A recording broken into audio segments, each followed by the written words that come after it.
Alright guys, so the time has come to do my review on the Axial Capra. So if you want to know what I think about this thing, then this is the video for you. So let's crack right into this awesome Ultra RC video.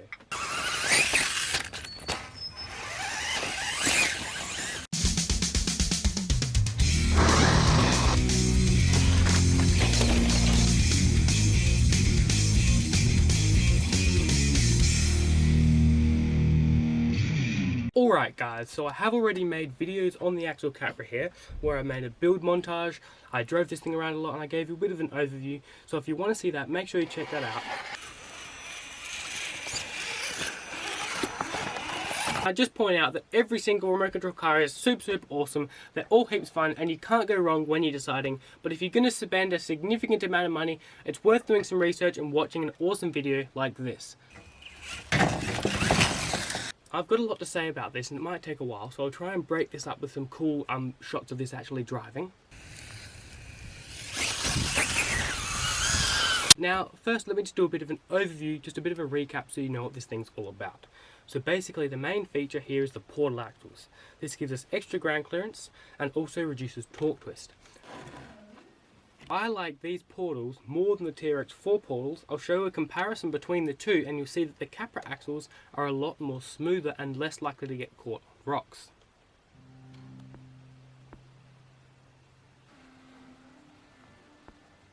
Now the main reason for this is because the Capra axle is a one-piece axle and it doesn't have the unlocking and locking feature that the TRX4 has. So this is going to be better at crawling.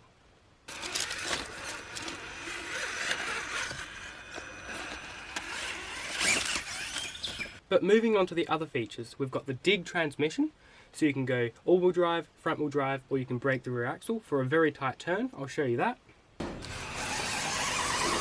I think they've done it very nicely and it works very well. I've connected it up to my DX4C here on the E switch, so I can change the modes there. I don't think it's really a necessary thing and you don't really have to use it, but they've definitely done it very nicely and I have found it very useful in some situations.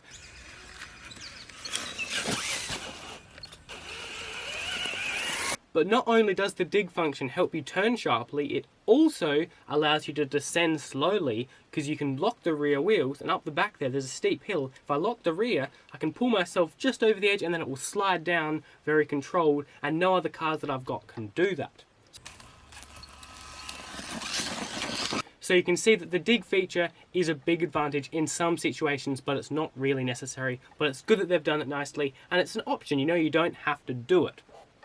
I have made a video comparing the turning circle of this Capra compared to the TRX4, so check that out. Right, so moving on to the other features, we've got a front mounted battery with 2 pins here to open the hood. I think that's a great feature. It does take a short battery. I run a 1300 3S. It doesn't last very long, but it is very easy to change over because there's just 2 pins. So, it is a good performance upgrade, but it's kind of inconvenient that most of my batteries are big and I can't use them, and the runtime isn't that great. But you kind of everything, they've compromised a little bit here and there to have it better in other areas.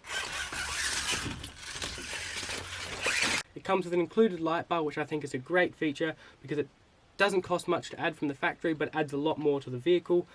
I will just point out that the light bar did actually come out of its housing here. So that's not ideal, but it was an easy fix. The actual frame of this is very solid, it's got no flex at all, and the body panels are very thick and hard, and you're not going to have any problems there. And it does come with a massive sheet of stickers. 3-piece beadlock wheels, and it doesn't come with tyres or electronics, but overall I think this is going to be a very reliable remote control car and it's going to be great to have in your collection. Now just talk before I forget about the build. So you've got a very comprehensive manual. It does have quite a few errors, but I really don't think it's a problem and I put it together fine. I found the build experience to be very fun. The bags were labelled, I'll show you what I mean. Right, so here we've got all the pieces laid out that we need to build the Capra, and it's really good how they've organised this, because if we come over here, bag A has the parts we need for the front axle, and bag B has all the pieces we need for the rear axle, so we can build the pieces step by step and work our way up from the shocks, to the links, to the gearbox, to the drive shaft, to pieces for the rest of the body. You can see we've got each half there. We've got the manual, then we've got the body panels that need painting of course, and stickers, which we've got over there, and then here we've got our wheels. The bags were ordered, even though it did have some problems. I think you're going to work it out, as long as you don't open them all up at once, you know which screws are for what, and I think it's a great build and it's definitely how it should be done for a car like this.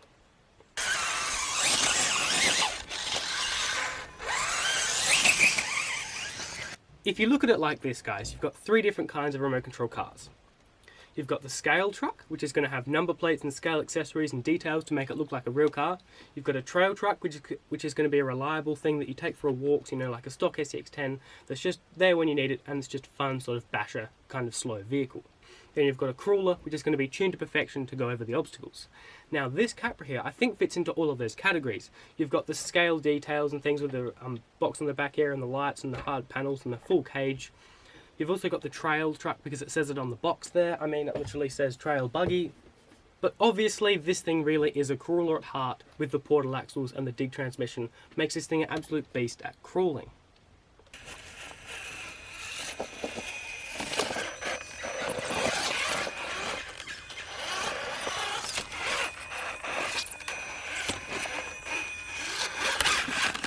So if you're thinking about getting this, you need to consider where you're going to be driving it and who you're going to be driving it with. If you've got lots of crawling obstacles, this is going to be great. If you want to be in the scale truck world, you're going to have fun and get along, but it's not really a complete scale truck, and it's going to outperform the scale vehicles.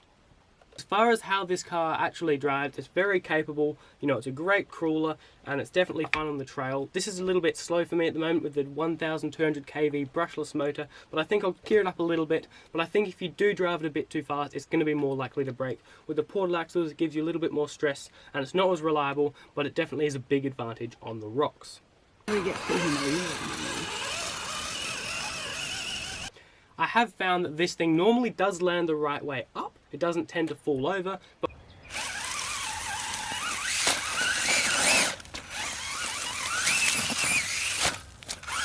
when it does fall over, you can't really get it back up again like some cars. Now, as far as problems with this remote control car, there really isn't that many. The main one that lots of people have pointed out already is that it rides a little bit too high, the shocks are too long, and I agree it would be better if it sat a little bit lower, where the links were level, but really, that's a very easy fix, and it's good that there's something to upgrade, because really, there's nothing really else you can upgrade on this yet, and that's one of my that's one of the things I don't like about this, is at the moment, anyway, there's no aftermarket options for this, and it means I like to change remote control cars, and considering this thing's sort of so perfect as it is, there's nothing really I can do, and I was thinking I'll buy the UMG kit and I can put these portal axles on it. But really that's totally unnecessary because it's a brand new remote control car. If you see what I'm saying, I just wish there was more stuff I could change on this, but I don't really need to change it. So that's one of the big disadvantages, is that it's already upgraded. So one of the things that really impressed me about this when I was driving it was how it wants to stay rubber side down. I'll show you some clips now.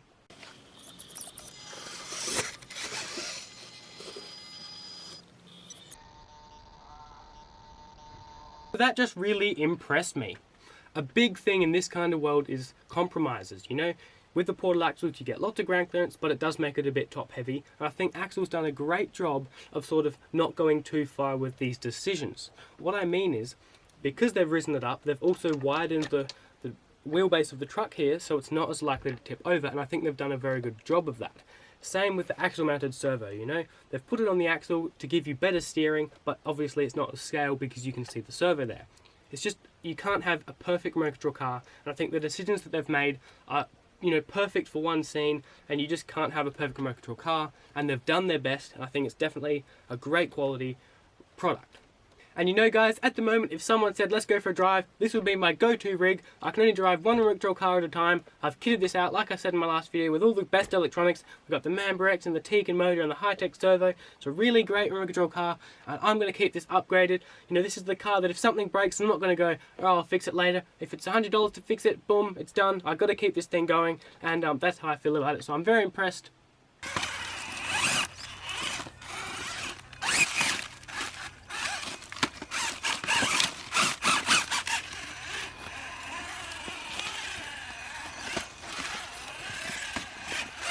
Alright guys, so there's no doubt that this is a very good remote control car. It's great quality and I absolutely love it. But really, the rest is up to you. Are you going to get this? Let me know in the comments down below. If you like this awesome Ultra RC video, there's lots of other videos on my channel, so please consider checking them out, you know. But if you like this video, give it a thumbs up and I'll see you around later.